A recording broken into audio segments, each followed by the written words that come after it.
15 বছরে পাচার প্রায় 30 লাখ কোটি টাকা, শ্বেতপত্র প্রতিবেদন প্রকাশ আজ। শ্রমিক পাঠাতে ভিসার আড়ালে বিদেশে গেছে 14 লাখ কোটি। সামাজিক সুরক্ষাভোগীর 73% ভুয়া। হাজার কোটি টাকা লুট করে বিদেশে বিপুল সম্পদের মালিক ব্যাংক খেকোরা। জড়িত নিয়ন্ত্রণ সংস্থার অসাধু কর্তারাও, বলছে টিআইবি। দ্রুত আইনি ব্যবস্থার পরামর্শ। পিরোজপুরে অবহেলায় ফেরি বিভাগের কোটি কোটি টাকার সম্পদ, তদারকির অভাবে হচ্ছে নষ্ট ও চুরি। অকেজো ফেরি ও পন্টুন নিলামে তুলতে চিঠি। বরগুনায় ভরা মৌসুমেও ইলিশের আকাল, কাঙ্ক্ষিত মাছ না পাওয়ায় হতাশ জেলেরা। সরবরাহ ঘাটতিতে কমেছে রাজস্ব আয়। এবং শর্ত সাপেক্ষে প্রবাসীদের বৈধ হওয়ার সুযোগ দিল সৌদি আরব। 2025 সালের 29 জানুয়ারি পর্যন্ত থাকছে সময়সীমা, নিশ্চিত করল বাংলাদেশ দূতাবাস।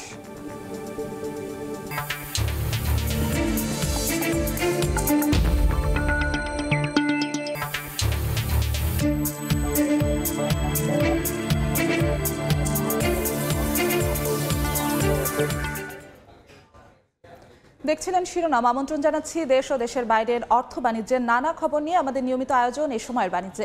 আপনাদের সঙ্গে আছি আমি জিন্নাতারা যশোয়া। শেখ হাসিনা আমলে শুধু ব্যাংক খাতে লুটের টাকায় বানানো যেত 24টি পদ্মা সেতু। বছরে পাচার হয়েছে প্রায় 2 লাখ কোটি টাকা। অনিয়মের রাজনৈতিক শক্তির সঙ্গে হাত মেলায় সরকারি কর্মকর্তারা। প্রধান উপদেষ্টাকে দেয়া শ্বেতপত্র কমিটির প্রতিবেদনে উঠে এসেছে এ তথ্য। কমিটির এক সদস্য বলছেন, শেখ হাসিনার আমলে দ্রুত বর্ধনশীল অর্থনীতির প্রচার ছিল মিথ। 2009 থেকে 2023 এই সময়ে প্রতি বছর দেশ থেকে গড়ে 16 বিলিয়ন বা 1600 কোটি ডলার পাচার হয়েছে, যা ওই বছরগুলোতে পাওয়া নিট বিদেশি সাহায্য ও বিনিয়োগের দ্বিগুণ। এছাড়া যে কর ফাঁকি দেওয়া হয়েছে সেই অর্থ দিয়ে শিক্ষা ও স্বাস্থ্য খাতের বরাদ্দ বাড়িয়ে দ্বিগুণ করা সম্ভব হতো। অন্তর্বর্তী সরকার দায়িত্ব নেয়ার পর আওয়ামী লীগ সরকারের অর্থনৈতিক দুর্নীতি অনুসন্ধানে গঠন করা হয় শ্বেতপত্র কমিটি। রোববার প্রধান উপদেষ্টার কাছে প্রতিবেদন জমা দেয় সেই কমিটি, যাতে উঠে এসেছে বিগত 1.5 দশকে হাসিনা সরকারের ভয়াবহ এমন দুর্নীতির ফিরিস্তি।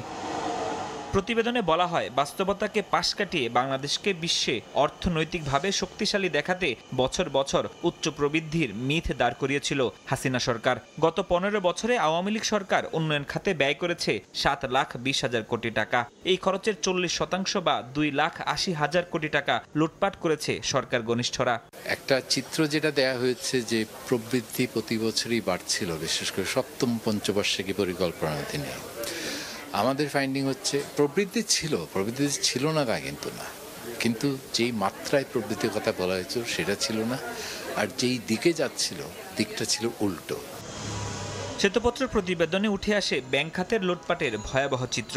এ খাতে দুর্নীতি ও অনিয়মের জন্য ঋণ কেলেঙ্কারি, প্রতারণা, ভুয়া ঋণ ও ঋণের অপব্যবহারের বিভিন্ন ঘটনা চিহ্নিত করা হয়েছে। ব্যাংক খাতে যে পরিমাণ অর্থ লুটপাট হয়েছে তা দিয়ে নির্মাণ করা যেত 14টি মেট্রো রেল বা 24টি পদ্মা সেতু। গত 15 বছর ধরে যেই ধরনের নৈরাজ্য চলেছে তাতে আসলে ব্যাংকিং খাত অত্যন্ত দুর্বল হয়ে পড়েছে।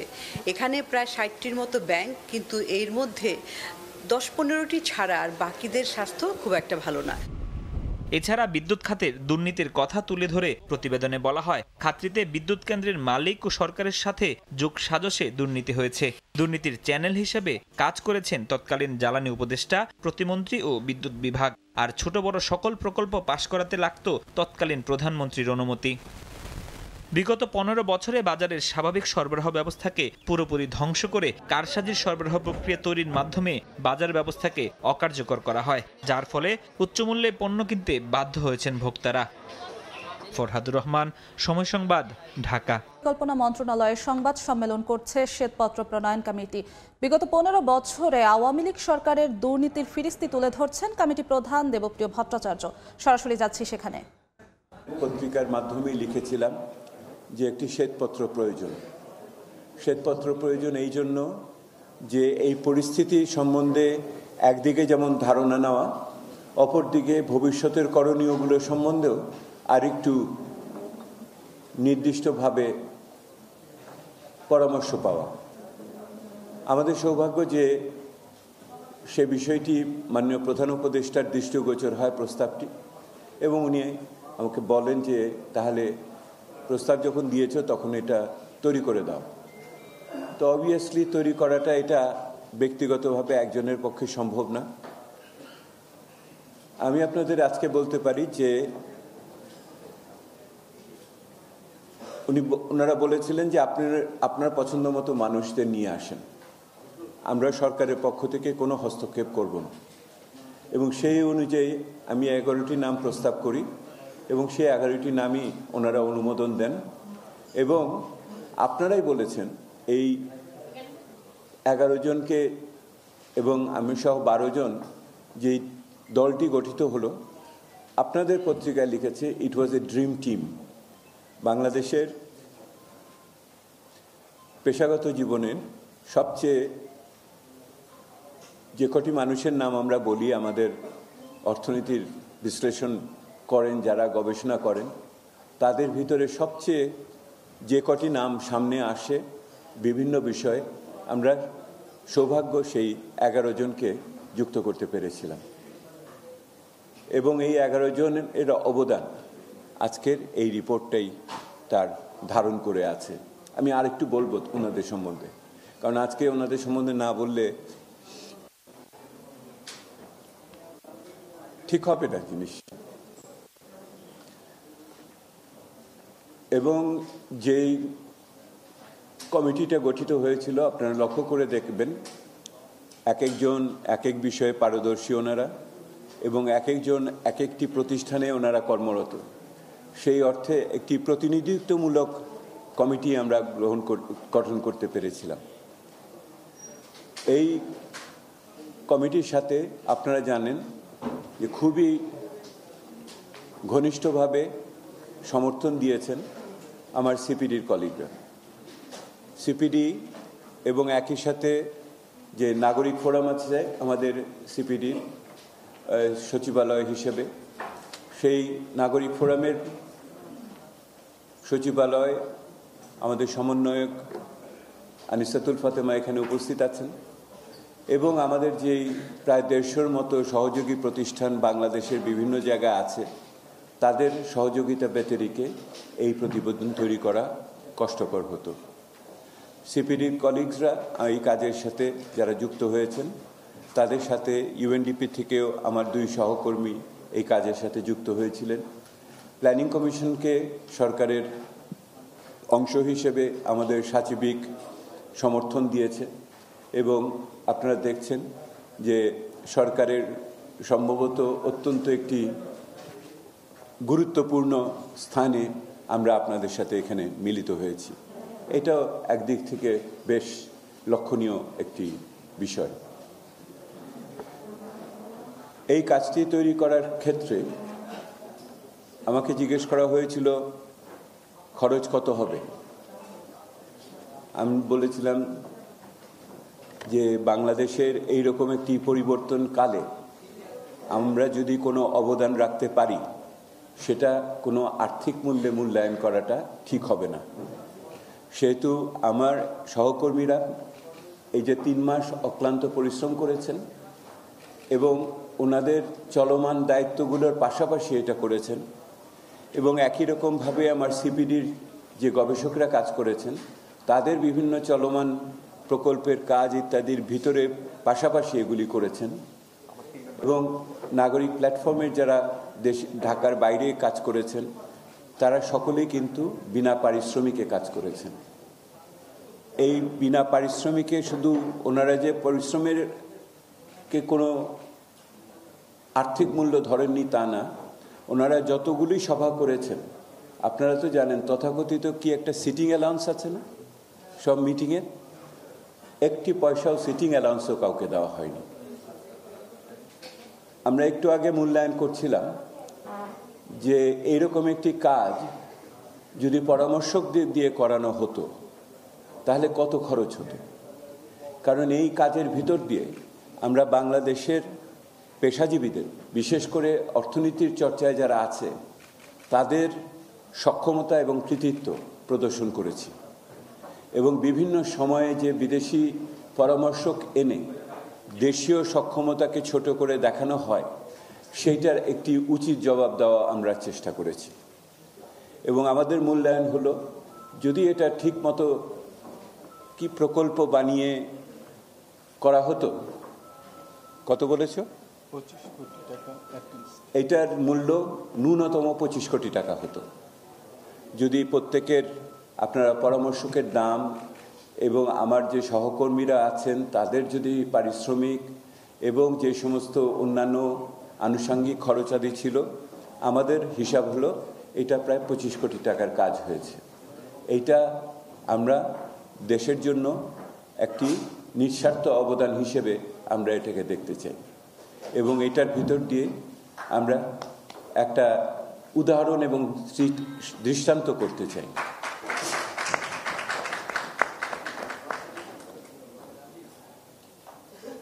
আজকের আলোচনা আর খুব বেশি করব না, কিছুটা হয়তো সামনের দিকের আলোচনা করব। সেটার করার আগে আমি সেটা করব, শেষে করব সামনে, কারণ এই রিপোর্ট দিয়ে কি হবে? রিপোর্ট কি ধুয়ে খাবো? রিপোর্টটা দিয়ে কি হবে এইটা তো এর পরের বিষয় থাকবে। এবং এই রিপোর্টের ভিতরে যে কথাগুলো পরামর্শগুলো আছে সেগুলো কি আগামী দিনে এতিমের মতো ঘুরে বেড়াবে, নাকি এদেরকেও দায়িত্ব নিয়ে অভিভাবকত্ব নিয়ে বাস্তবায়নের পথে এগোবে? সেই প্রশ্নের জবাব হয়তো শেষের দিকে আমাদের মতামতগুলো আমরা বলবো। কিন্তু তার আগে আপনারা তো পুরো রিপোর্ট পেয়ে গেছেন। আপনারা বলতে পারবেন না যে আমরা কোনো গোপনীয়তার ভিতরে কাজ করেছি। আপনারা পুরো রিপোর্ট পেয়েছেন। গতকাল মাননীয় প্রধান উপদেষ্টার হাতে দেওয়ার পরপরই আপনাদের হাতে দিয়েছি। আপনারা দেখবেন যে এই রিপোর্টটি এখনও আমরা সাবধানতার কারণে খসড়া শব্দটা লিখে রেখেছি, কারণ এখনও দু একটি পরিসংখ্যান আমরা পুনর্বিবেচনা করছি যে বিভিন্ন জায়গা থেকে নেওয়া হয়েছে সেগুলি তারা সঠিকভাবে দিয়েছে কিনা, অথবা তাদের আবার নতুন পরিসংখ্যান আসলো কিনা। প্রত্যেক দিনই তো নতুন নতুন হিসাব হচ্ছে, তো সেইগুলি আমরা এটা দেখার চেষ্টা করছি। 12 জন লোকের হাতে লেখা হয়েছে। 12 জন না, আসলে তো 20 জন হবে, কারণ আমার সহকর্মীরা ছিলেন লেখার ভিতরে। সেহেতু বিভিন্ন হাতে লেখাও হয়েছে, বিদেশি ভাষায় লেখা হয়েছে। এটার কিছু সম্পাদনার প্রয়োজন করবে, আমরা সেই সম্পাদনাটাও করব। এই পুরো কাজটা আগামী 1 মাসের ভিতরে আমরা শেষ করে এটাকে ছাপিয়ে বের করার চেষ্টা করব। 1 থেকে 1.5 মাস সময় লাগবে এটা আনুষ্ঠানিকতা করা এবং ছাপিয়ে এটা বের করার জন্য। এটার সম্পাদনা মানে ভাষাগত সম্পাদনা, ওখানে দেখবেন ইংরেজি, আমেরিকান ইংলিশও আছে, আবার ব্রিটিশ ইংলিশও আছে। ওটার ভিতরে অনেক সময় বিলিয়নও আছে, কোনো সময় ক্রোরও আছে।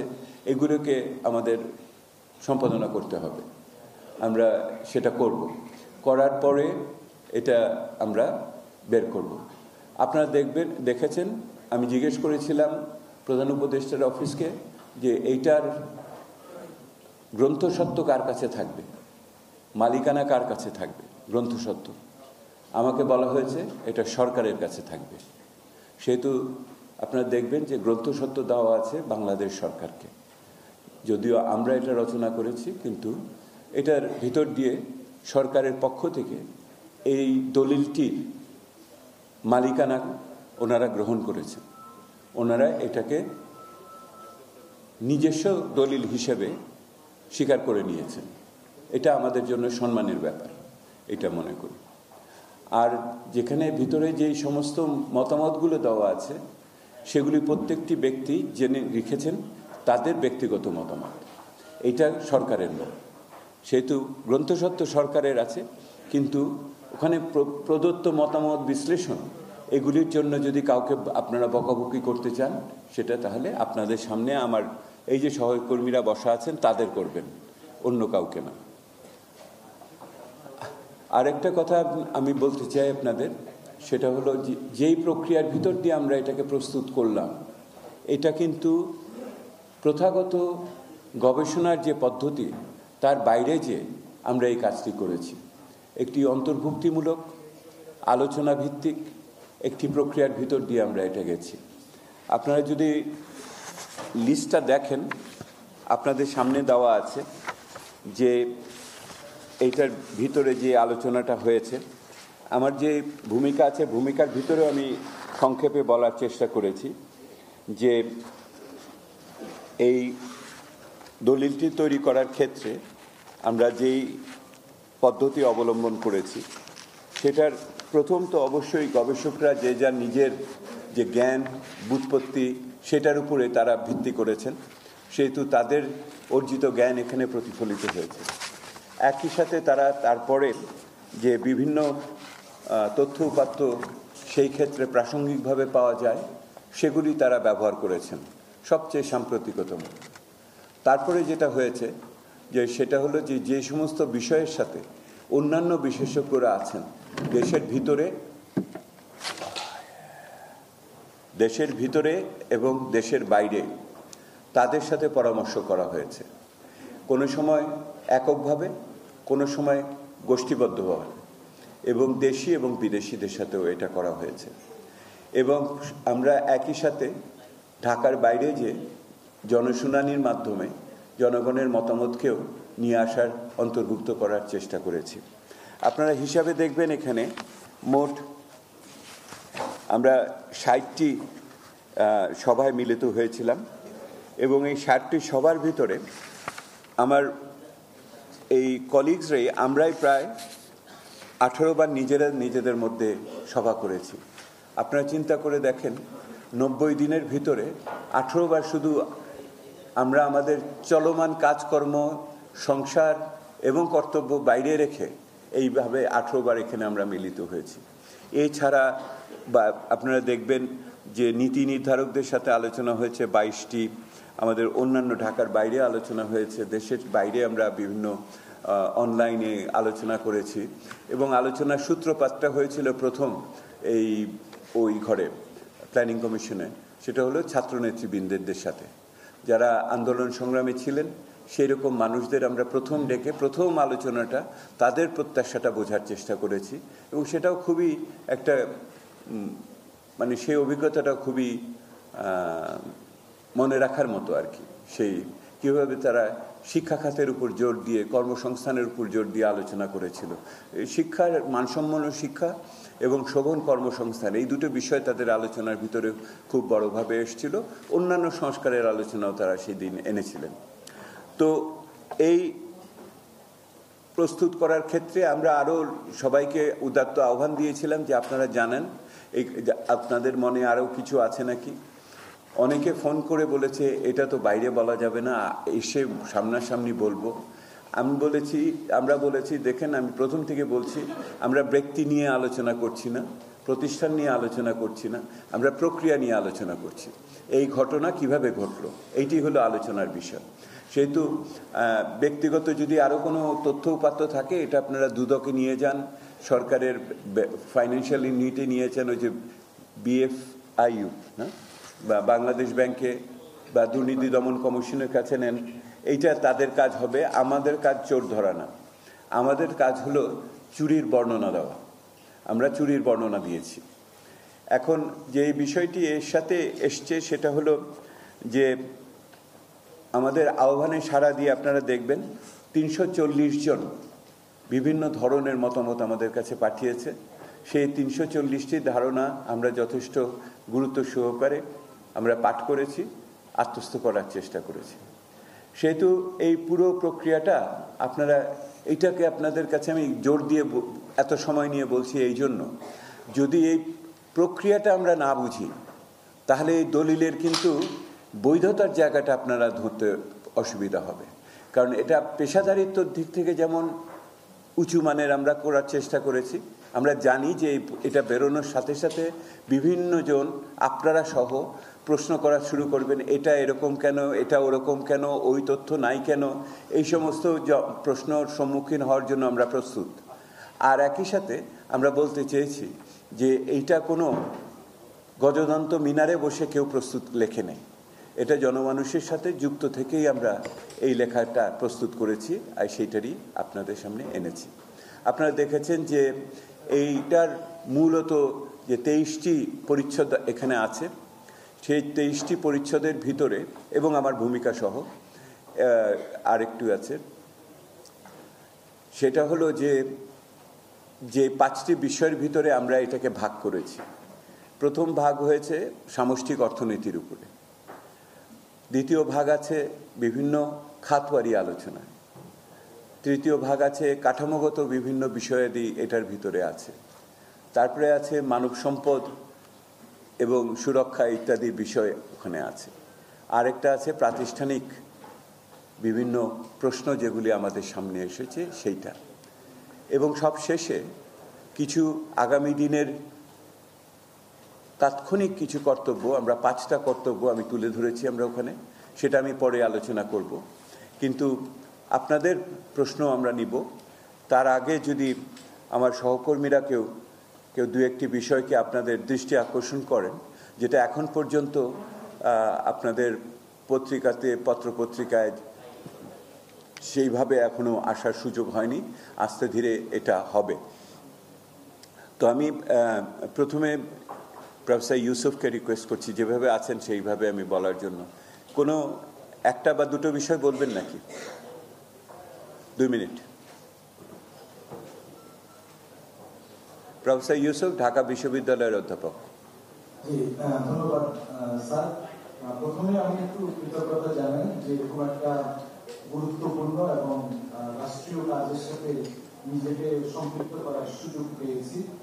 সেজন্য আহ্বায়ক হিসেবে আপনার এবং আমাদের অন্যদের প্রতি আমি কৃতজ্ঞতা জানাই। আমি যেহেতু ডোমেস্টিক রেভিনিউ মোবিলাইজেশন নিয়ে কাজ করার সুযোগ পেয়েছি এবং আপনাদের সামনে যে রিপোর্টটি দেওয়া হয়েছে, আমার কাছে যেটি মনে হয়েছে যে আমরা যদি উদ্যোগ ভালোভাবে নিতে পারি তাহলে আমাদের এখানে অনেক বেশি পরিমাণে সম্পদ আহরণ করা সম্ভব। কারণ আপনারা যদি একটু খেয়াল করে থাকেন, গতকালকেও আমরা বলেছি যে 43 কয়েকটা জিনিস। একটা হচ্ছে যে সরকার যে বা এনবিএফ দাবি করে যে 1 কোটির উপরে 3 নাম্বার আছে। আমি 1 মিনিট আসতেছি, তুমি চালায় এটি কিন্তু একটু চালাতে আসতেছি। এরপরে আমি আসতেছি। হ্যাঁ বলো, একটু 1 মিনিট করে বলার সুযোগ। সেই কোনো মেকানিজম নাই। কেউ যদি মারা গিয়ে থাকে অথবা কেউ যদি না থাকে, এই সঠিক পরিসংখ্যানটা আমাদের হাতে নাই। এটি একটি জিনিস। 43 লাখ বা যে পরিমাণ রিটার্ন সাবমিশন দেয়, সেখানেও আপনারা দেখবেন একটা বড় অংশ হচ্ছে সরকারি কর্মকর্তা কর্মচারী, 15-16 লাখের মধ্যে। তার আরেকটা অংশ হচ্ছে জিরো সাবমিশন। তারা কিন্তু জিরো ট্যাক্স সাবমিশন, যেহেতু রিটার্নটা কপিটা অনেক ক্ষেত্রেই লাগছে অনেকগুলো পরিষেবা নিতে গেলে, আর 20 থেকে 22 লাখের মতো ট্যাক্স দিচ্ছে। তাহলে আমরা যে এত বড় ইকোনমির কথা আমরা বলছি, তার মানে বিরাট একটা অংশ কিন্তু ট্যাক্স নেটের বাইরে আছে। এখন এই ট্যাক্স নেটের বাইরে আনার জন্য যে উদ্যোগগুলো দরকার, যে অটোমেশনটা দরকার, তো সেই উদ্যোগটা অনুপস্থিত আছে এবং সেটাকে সামনের দিকে নেওয়ার জন্য কি কি করণীয় দরকার সেটিও কিন্তু আলোকপাত করা হয়েছে এবং একটা ম্যাট্রিক্সের মাধ্যমে সেখানে short term, medium term, long term সেই বিষয়গুলো দেওয়া আছে। সরাসরি যুক্ত ছিলাম আগারগাঁওয়ে পরিকল্পনা কমিশনে শ্বেতপত্র প্রণয়ন কমিটির সংবাদ সম্মেলনে।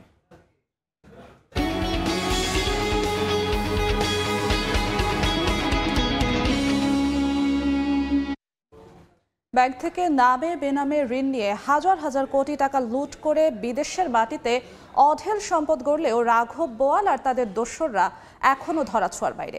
আটকানো যায়নি আইনের জালে। টিআইবি বলছে বিদেশে অর্থ পাচার সহ ব্যাংক খাতে বিভিন্ন অনিয়মে জড়িত ছিল নিয়ন্ত্রণ সংস্থাগুলোরই এক শ্রেণীর কর্মকর্তা। ক্ষমতার পালা বদল হলেও কেন্দ্রীয় ব্যাংকে এখনও সক্রিয় দুর্নীতিবাজ সেই চক্র, এমন অভিযোগ বাংলাদেশ ব্যাংকের সংস্কারপন্থী কর্মকর্তাদের। অভিযুক্তদের ব্যাপারে সতর্কতা ও দ্রুত আইনি ব্যবস্থা নেওয়ার পরামর্শ অর্থনীতিবিদদের। আলতাফ হোসাইনের রিপোর্ট। নিজেদের কষ্টার্জিত অর্থ ব্যাংকে সঞ্চয় করেন প্রবাসী, ছোট ব্যবসায়ী, চাকুরিজীবী থেকে শুরু করে সব শ্রেণী পেশার মানুষ। রক্ত পানি করে জমানো সেই টাকা ঋণের নামে লুট করে বিদেশে পাচার করায় এখন তারল্য সংকট ব্যাংকগুলোতে। ব্যাংক লুটকারী হাসিনা সরকারের মদতপুষ্ট ব্যক্তিদের নামও উঠে এসেছে দেশি বিদেশি গণমাধ্যমে। ছাত্র জনতার অভ্যুত্থানে নতুন সরকার এলেও এখন পর্যন্ত ধরাছোঁয়ার বাইরে অর্থ পাচারকারী ব্যাংক খেকো দুর্নীতিবাজরা। দেশের বিপুল পরিমাণ অর্থ পাচার করে বিশ্বের বিভিন্ন দেশে সাম্রাজ্য গড়ে তুললেও ওই টাকা ফিরিয়ে আনার অগ্রগতি যেমন এখনও চিঠি চালাচালিতে সীমাবদ্ধ, তেমনি এখন পর্যন্ত কাউকেই আটকানো যায়নি আইনের জালে। অভিযোগ রয়েছে ব্যাংক খাত ধ্বংসের নানা অপকর্ম হয়েছে বাংলাদেশ ব্যাংকে বসেই। অভ্যুত্থান পরবর্তী শীর্ষ কয়েকজন কর্মকর্তা পদত্যাগ করে কেন্দ্রীয় ব্যাংক ছাড়লেও এখনও সক্রিয় আগের চক্র, এমন অভিযোগ বাংলাদেশ ব্যাংকের কর্মকর্তাদের অনেকের। 5 আগস্টের পর থেকে মানববন্ধন বিক্ষোভ করে অভিযুক্ত ব্যক্তিদের বিরুদ্ধে ব্যবস্থা নেওয়ার দাবিও জানিয়ে আসছেন তারা। তাদেরকে যারা সহায়তা করেছে তাদেরকে তদন্ত করে তাদেরকে আইডেন্টিফাই করতে হবে। এ বিষয়ে কথা বলতে কেন্দ্রীয় ব্যাংকের গভর্নরের সঙ্গে যোগাযোগ করার চেষ্টা করা হলেও তাকে পাওয়া যায়নি। মুখপাত্রও কোনো বক্তব্য দিতে রাজি হননি। টিআইবি মনে করে অর্থ পাচার সহ ব্যাংক খাতে বিভিন্ন অনিয়মে সহায়তা করেছেন এসব অনিয়ম প্রতিরোধের দায়িত্বে থাকা কর্মকর্তাদেরই কেউ কেউ। বিশেষ করে আমদানি রপ্তানির ক্ষেত্রে যে অর্থ পাচার হয়, এই ধরনের খাতগুলো যারা যে সমস্ত প্রতিষ্ঠানগুলো যেমন বাংলাদেশ ব্যাংক, বিএফআইও নিজেই কিন্তু ব্যাংক খাতের লুণ্ঠনের জন্য এবং লুণ্ঠনের সাথে জড়িত অর্থ পাচারের জন্য দায়ী। দীর্ঘদিনের অনিয়মের জঞ্জাল সরানো কিছুটা সময় সাপেক্ষ উল্লেখ করে এই অর্থনীতিবিদ মনে করেন অভিযুক্ত কিংবা জড়িতদের বিরুদ্ধে ব্যবস্থা নেওয়ার সময় শেষ হয়ে যায়নি। আইনি ব্যবস্থা গ্রহণ প্রক্রিয়া এটা শক্তিশালী হবে। একটা টাস্ক ফোর্স গঠন করা হয়েছে, তারা কার্যক্রম শুরু করলে আশা করি যে এদের বিরুদ্ধে কি আইনগত ব্যবস্থা গ্রহণ করা যায় সেটা আমাদের কাছে পরিষ্কার হয়ে যাবে। ওয়াশিংটন ভিত্তিক গবেষণা সংস্থা গ্লোবাল ফাইন্যান্সিয়াল ইন্টিগ্রিটি GFI এর প্রতিবেদন অনুযায়ী হাসিনার শাসনামলে দেশ থেকে পাচার হয়েছে 17 লাখ কোটি টাকা। পাচারের 70% হয়েছে ব্যাংক লুট ও বাণিজ্যের আড়ালে জালিয়াতির মাধ্যমে। আলতাফ হোসাইন, সময় সংবাদ, ঢাকা। দেখছেন এ সময়ের বাণিজ্য। সূচকের ওঠানামা দিয়ে চলছে দেশের প্রধান পুঁজিবাজার ঢাকা স্টক এক্সচেঞ্জ DSE এর লেনদেন। দর্শক, এখন আমরা সরাসরি চলে যাচ্ছি DSE এর ওয়েবসাইটে। আজ সপ্তাহের দ্বিতীয় কার্যদিবসে এখন এই মুহূর্তে ঢাকার পুঁজিবাজারে 3 সূচকেই ঊর্ধ্বমুখী প্রবণতা দেখা যাচ্ছে। প্রধান সূচক যেটি আছে DSEX সূচক, সেই সূচকে ঊর্ধ্বমুখী প্রবণতা এবং পয়েন্ট বেড়েছে 29.75 পয়েন্ট, এবং DSES সূচক কিংবা সরিয়া সূচক যেটাকে বলা হয়, সেই সরিয়া সূচকে পয়েন্ট বেড়েছে এখন পর্যন্ত 7.48 পয়েন্ট, এবং DS30 সূচক বা বাছাইকৃত সূচকে ঢাকার পুঁজিবাজারে পয়েন্ট বেড়েছে আজ এখন পর্যন্ত 9.59 পয়েন্ট। অর্থাৎ 3 সূচকেই কিন্তু এখন পর্যন্ত ঊর্ধ্বমুখী প্রবণতা দেখা যাচ্ছে ঢাকার পুঁজিবাজারে, এবং টাকার অঙ্কে লেনদেন হয়েছে এখন পর্যন্ত 119 কোটি 60 লাখ টাকা। এবং এখন পর্যন্ত শেয়ার দাম বাড়া কমার যদি বিষয়টিতে আসি, সেক্ষেত্রে দাম বৃদ্ধি পেয়েছে 274টি শেয়ারের এবং দাম কমেছে 57টি শেয়ারের, এবং অপরিবর্তিত আছে গতকালকের মতোই 54টি শেয়ারের দাম। অর্থাৎ বোঝা যাচ্ছে যে দাম বৃদ্ধির পাল্লাটাই কিন্তু ভারী আছে শেয়ারের আজকের পুঁজিবাজারে। এবং একটু যদি সকাল থেকে চিত্রটা আপনাদেরকে দেখাই, 10টা থেকেই কিন্তু ঊর্ধ্বমুখী হতে থাকে ঢাকার শেয়ার বাজারের চিত্র, এবং 10:30 নাগাদও কিন্তু দেখা যায় ঊর্ধ্বমুখী চিত্র, কিন্তু 10:35-এর দিকে আবার দেখা যায় যে কিছুটা নিচের দিকে পড়ে যায় এবং সূচকের পতন দেখা যায় 10:35-এর দিকে। এরপর আবারও সেই ওঠা নামার ছন্দে মিলিয়েই কিন্তু এখন পর্যন্ত চলছে ঢাকার পুঁজিবাজার। এবং গতকালকের হিসেবটাও যদি একটু বলি, গতকালকে টাকার অঙ্কে শেয়ার বাজারে ঢাকার পুঁজিবাজারে লেনদেন হয়েছে 397 কোটি 32 লাখ টাকা, এবং শেয়ার হাতবদল হয়েছিল 1,41,577 টাকা। এবং এখন যদি আজকে এই মুহূর্তে কোন কোম্পানিগুলো লেনদেনের ভিত্তিতে এগিয়ে আছে সেই কোম্পানিগুলোর নাম যদি দেখি, প্রথমেই আছে ব্যাংকিং খাতের একটি কোম্পানি। ব্যাংকিং খাতের কোম্পানিটি হচ্ছে NRB ব্যাংক, এবং 2 নম্বরে আছে এশিয়াটিক ল্যাব, 3 নম্বরে আছে এমারাল্ড অয়েল, 4 নম্বরে আছে টেকনোড্রাগ, এবং 5 নম্বরে আছে অগ্নি সিস্টেমস লিমিটেড। অর্থাৎ বলা যায় যে গত কার্যদিবসে 3 সূচকের নিম্নমুখী প্রবণতা দিয়ে শেষ হলেও আজকে কিন্তু দেখা যাচ্ছে এখন পর্যন্ত ঢাকার পুঁজিবাজারে 3 সূচকেই রয়েছে ঊর্ধ্বমুখী প্রবণতা। তো এই ছিল ঢাকা স্টক এক্সচেঞ্জের সর্বশেষ আপডেট। যাচ্ছি অন্য প্রসঙ্গে। যুক্তরাষ্ট্রে বাংলাদেশ রেমিটেন্স ফেয়ারে top remittance receiver bank award পুরস্কার পেয়েছে ইসলামী ব্যাংক। এ উপলক্ষে রোববার ইসলামী ব্যাংক টাওয়ারে আয়োজিত অনুষ্ঠানে ব্যাংকের চেয়ারম্যান ওবায়দুল্লাহ আল মাসুদের কাছে ক্রেস্ট ও সার্টিফিকেট হস্তান্তর করেন বাংলাদেশ যুক্তরাষ্ট্র চেম্বার অব কমার্স অ্যান্ড ইন্ডাস্ট্রির senior vice president Raihanul Islam Chowdhury. সবাইকে ধন্যবাদ জানিয়ে ইসলামী ব্যাংকের চেয়ারম্যান বলেন, এই স্বীকৃতি প্রবাসীদের ইসলামী ব্যাংকের উপর আস্থা রাখার জন্য তিনি প্রবাসীদের প্রতি কৃতজ্ঞতা জানান। বাণিজ্য। অযত্ন অবহেলায় পিরোজপুরে নষ্ট হচ্ছে ফেরি বিভাগের কোটি কোটি টাকার সম্পদ, চুরি হয়েও যাচ্ছে মালামাল। এ অবস্থায় অকেজো ফেরি ও পন্টুন অকশনে তুলতে কর্তৃপক্ষকে চিঠি দিয়েছে সড়ক ও জনপথ বিভাগ। জিয়াউল হকের তথ্য, ছবিতে রিপোর্ট। নদীবেষ্টিত জনপদ পিরোজপুর জেলার মধ্যে অনেক নদীনালা এবং চারপাশে কচা, কালীগঙ্গা ও বলেশ্বরের মতো বড় বড় নদী থাকায় যোগাযোগের মাধ্যম হিসেবে ফেরি খুবই গুরুত্বপূর্ণ। পিরোজপুরের বর্তমানে 11টি স্থানে ফেরি সার্ভিস চালু রয়েছে। সদরের বলেশ্বর, ইন্দুরকানী ও কচা নদীর বেকুটিয়ার পয়েন্টে এবং বৈঠাকাটা সড়কের দীর্ঘা ও কালীগঙ্গা নদীতে সেতু হওয়ায় ওইসব স্থানের ফেরি ও পল্টনগুলো অকেজো অবস্থায় পড়ে আছে। মরিচা পড়ে নষ্ট হচ্ছে মালামাল। আবার রাতের আন্ধারে ফেরি ও পল্টনের লোহা কেটে নিয়ে যাচ্ছে চোর চক্র। ফেরিগুলো এখানে বসে জং পড়ে নষ্ট হয়ে যাইতেছে, কোটি কোটি টাকার সম্পদ সরকারের। সরকার ইচ্ছে করলে এগুলো মেরামত করে অন্য কোথাও যেখানে খেয়া চলে সেখানে দিতে পারে। অকেজো ফেরি ও পল্টনগুলো অকশনে তুলতে কর্তৃপক্ষকে চিঠি দিয়েছে সড়ক ও জনপথ বিভাগ। প্রপার যে বিধিবিধান মেনে সরকারি অকশনের মাধ্যমে এই অব্যবহৃত যে পন্টুন বা ফেরির অংশবিশেষ রয়েছে সেগুলির জন্য একটা যথার্থ ব্যবস্থা গ্রহণ করা হবে। জেলায় মোট 12টি ফেরি ও পল্টন অকেজো অবস্থায় পড়ে আছে, যার বেশিরভাগ মালামাল ইতিমধ্যেই চুরি হয়ে গেছে। সময় সংবাদ, পিরোজপুর। সমুদ্রে দেখা মিলছে না ইলিশের। লাখ লাখ টাকা খরচ করে কাঙ্ক্ষিত মাছ না পাওয়ায় হতাশ জেলেরা। এদিকে সরবরাহ ঘাটতিতে কমেছে রাজস্ব আদায়ও। ভোর থেকেই মাছ বিক্রির হাকডাকে সরগরম দেশের দ্বিতীয় বৃহত্তম বরগুনার পাথরঘাটা মৎস্য অবতরণ কেন্দ্র। সাগর থেকে মাছ শিকার করে সরাসরি এখানে বিক্রি করতে আসেন জেলেরা। তবে হতাশার শেষ নেই তাদের। সাগরে কাঙ্ক্ষিত মাছ না পাওয়ায় অনেকটা খালি হাতেই ফিরতে হচ্ছে জেলেদের। এতে বাড়ছে ঋণের বোঝা, দুশ্চিন্তা পরিবারের ভরণ পোষণ নিয়ে। ট্রিটমেন্ট করে 1 লাখ টাকা পেয়েছি, 1.5 লাখ টাকা খরচা। আমরা এবার বাড়ি কোনো টাকা পয়সা নিতে পারি নাই। সাগরে যাই 12-14 দিন তাই মাছ পোনা পাইনি, আইয়ে গায়ে বাজে। সাগরে নামার পরে আসলে যে পরিমাণ মাছ হবার কথা কিন্তু মাছ নেই। পাথরঘাটা মৎস্য অবতরণ কেন্দ্রে প্রতিদিন কয়েক কোটি টাকার মাছ বিক্রি হলেও এখন নেমে এসেছে 40 থেকে 50 লাখে। এতে কমেছে রাজস্ব আদায়। মৎস্য অবতরণ কেন্দ্রে মাছের সরবরাহ কমে যাওয়ায় সরকারি রয়্যালটি টোল আদায়ের ক্ষেত্রেও কমে গেছে। তবে আমার দৃঢ় বিশ্বাস এই সংকট খুব শীঘ্রই কেটে উঠবে। পাথরঘাটা মৎস্য অবতরণ কেন্দ্রে বিক্রি হওয়া মাছের মোট দামের 1% রাজস্ব আদায় করে সরকার। সাইফুল মিরাজ, সময় সংবাদ, বরগুনা।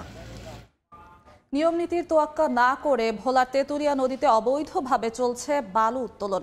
এলাকাবাসীর অভিযোগ, 4 প্রভাবশালী নিয়ন্ত্রণে পুরো সিন্ডিকেট। বালু উত্তোলনের কারণে জনভোগান্তির পাশাপাশি নষ্ট হচ্ছে প্রাকৃতিক ভারসাম্য। শিগগিরই বালু তোলা বন্ধে কঠোর ব্যবস্থা নেওয়ার আশ্বাস জেলা প্রশাসনের। উৎপল দেবনাথের ছবিতে নাসিরউদ্দিন লিটনের রিপোর্ট। ভর দুপুরে ভোলার বুরহানুদ্দিনের তেঁতুলিয়া নদী থেকে ড্রেজার মেশিন দিয়ে বাল্ক হেডে তোলা হচ্ছে বালু। গণমাধ্যম কর্মীদের উপস্থিতি টের পেয়ে কাজ বন্ধ করে নৌযানগুলো পাশের খালে নোঙ্গর করে পালিয়ে যান শ্রমিকরা। অভিযোগ উঠেছে, প্রশাসনের নাকের ডগায় 2 মাস ধরে তেঁতুলিয়া নদী থেকে অবৈধভাবে বালু তুলতে ব্যবহার করা হচ্ছে 11টি ড্রেজার। এরপর প্রতিদিন 30 থেকে 40টি বাল্ক হেডে নেওয়া হচ্ছে অন্য এলাকায়। যেখান থেকে বালু তোলা হচ্ছে সেটি সরকার ঘোষিত কোনো বালু মহল নয়। এলাকাবাসী জানান, উপজেলার 4 প্রভাবশালীর নিয়ন্ত্রণে পুরো সিন্ডিকেট। এছাড়া সদর উপজেলার ভেদুরিয়া থেকে চরফেশনের নজরুলনগর পর্যন্ত তেঁতুলিয়া নদীর প্রায় 90 কিলোমিটার এলাকায় দৈনিক বালু তুলছে শতাধিক ড্রেজার। আমরা কবির মিয়ার অধীনে বালি কাটি। কবির মিয়া আমাকে 60 পয়সা করে রেট নেয়। বাড়ি ঘরে চরমার সব ভাঙ্গে যাইতে গিয়ে তো আমার ক্ষতি হইতো। সংশ্লিষ্টরা বলছেন, অবৈধভাবে বালু উত্তোলনে একদিকে জনগণের ভোগান্তি বাড়ছে, অন্যদিকে ভারসাম্য নষ্ট হচ্ছে প্রকৃতির। কোটি কোটি টাকার বাণিজ্য, অথচ সরকারি ট্যাক্স পায় না অবৈধ বালু উত্তোলনের কারণে। কোনো রকম সার্ভিস ছাড়া বালু উত্তোলন করার ফলে প্রকৃতি এবং জীববৈচিত্র্যের উপর হুমকির সম্মুখীন হবে। অবৈধভাবে বালু উত্তোলন বন্ধে অভিযান আরো জোরদারের আশ্বাস জেলা প্রশাসনের। খতিয়ে দেখবো যে আসলে বালিমহল সেখানে ঘোষণা করা যাবে কিনা। আপাতত কোনো পরিকল্পনা না। স্থানীয় প্রশাসনের তথ্য মতে গত 1 মাসে তেঁতুলিয়া নদীতে অভিযান চালিয়ে 5 লাখ টাকা জরিমানা আদায় করা হয়েছে। এছাড়া একটি ড্রেজার জব্দ করে থানায় নিয়মিত মামলা করা হয়। নাসির উদ্দিন লিটন, সময় সংবাদ। বাণিজ্য। সৌদি আরবে অবস্থানরত প্রবাসীদের জন্য সুখবর দিয়েছে দেশটির সরকার। দেশটিতে হুরুপ বা পলাতক কর্মীর তালিকায় অন্তর্ভুক্ত হওয়া প্রবাসীদের বৈধ হওয়ার সুযোগ দেওয়া হয়েছে। 2025 সালের 29 জানুয়ারি পর্যন্ত এই সুযোগ থাকছে। বিষয়টি নিশ্চিত করেছে রিয়াদে অবস্থিত বাংলাদেশ দূতাবাস। বিস্তারিত আরিফুর রহমানের প্রতিবেদনে। সৌদি আরবে নানা কারণে কফিল বা স্পন্সর থেকে বিচ্ছিন্ন হয়ে যারা হুরুপ বা পলাতক কর্মীর তালিকায় অন্তর্ভুক্ত হয়েছেন তাদের জন্য এসেছে বৈধ হওয়ার সুবর্ণ সুযোগ। রিয়াদে বাংলাদেশ দূতাবাসের আইন সহকারী মামুনুর রশিদ জানিয়েছেন 2024 সালের নভেম্বর পর্যন্ত যেসব প্রবাসী এই পরিস্থিতিতে রয়েছেন তারা আগামী বছরের জানুয়ারির 29 তারিখের মধ্যে বৈধ হতে পারবেন। তারা যে জিনিসটা আমাদেরকে জানিয়েছেন যে 2024 সালের 30 নভেম্বর পর্যন্ত যাদেরকে হুরুপ দেওয়া হয়েছে ইতিপূর্বে, এই হুরুপ্রাপ্ত কর্মীরা চাইলে এখন বৈধ হতে পারবে। এর জন্য সুযোগ দেওয়া হয়েছে আজকে 1 তারিখ থেকে 29 জানুয়ারি পর্যন্ত, 25 সালের 29 জানুয়ারি পর্যন্ত। হুরুপ প্রাপ্তদের বৈধ হওয়ার এই প্রক্রিয়া কেবল সৌদি সরকারের অনুমোদন পাওয়া নির্ধারিত পদ্ধতিতে সম্পন্ন হবে। তবে এর জন্য প্রবাসীদের নির্ধারিত কাগজপত্র এবং প্রাসঙ্গিক তথ্য জমা দিতে হবে। এ বিষয়ে দূতাবাস থেকে আরও জানানো হয়, প্রবাসী বাংলাদেশিদের সাহায্যের জন্য বিভিন্ন তথ্য সেবা চালু রাখা হয়েছে। প্রবাসীরা দূতাবাসে যোগাযোগ করে প্রয়োজনীয় পরামর্শ ও দিক নির্দেশনা নিতে পারবেন। সকল প্রবাসীদের এই সুযোগ কাজে লাগানোর আহ্বান জানিয়েছে বাংলাদেশ দূতাবাস। যারা এখনও বৈধ হওয়ার চেষ্টা করেননি তাদেরকেও দ্রুত এই সুযোগ গ্রহণের পরামর্শ দেওয়া হয়েছে। আরিফুর রহমান, সময় সংবাদ, সৌদি আরব। এ পর্যায়ে শীর্ষ সংবাদগুলো জানিয়ে দিচ্ছি আরেকবার। 15 বছরে পাচার প্রায় 30 লাখ কোটি টাকা। শ্রমিক পাঠাতে ভিসার আড়ালে বিদেশে গেছে 14 লাখ কোটি। সামাজিক সুরক্ষাভোগীর 73% ভুয়া। অর্থনীতির আনুষ্ঠানিক শ্বেতপত্র প্রকাশ। হাজার কোটি টাকা লুট করে বিদেশে বিপুল সম্পদের মালিক ব্যাংকে করা। জড়িত নিয়ন্ত্রণ সংস্থার অসাধু কর্তারাও, বলছে টিআইবি। দ্রুত আইনি ব্যবস্থার পরামর্শ। এবং পিরোজপুরে অবহেলায় ফেরি বিভাগের কোটি কোটি টাকার সম্পদ। তদারকির অভাবে হচ্ছে নষ্ট ও চুরি। অকেজো ফেরি ও পন্টুন নিলামে তুলতে চিঠি।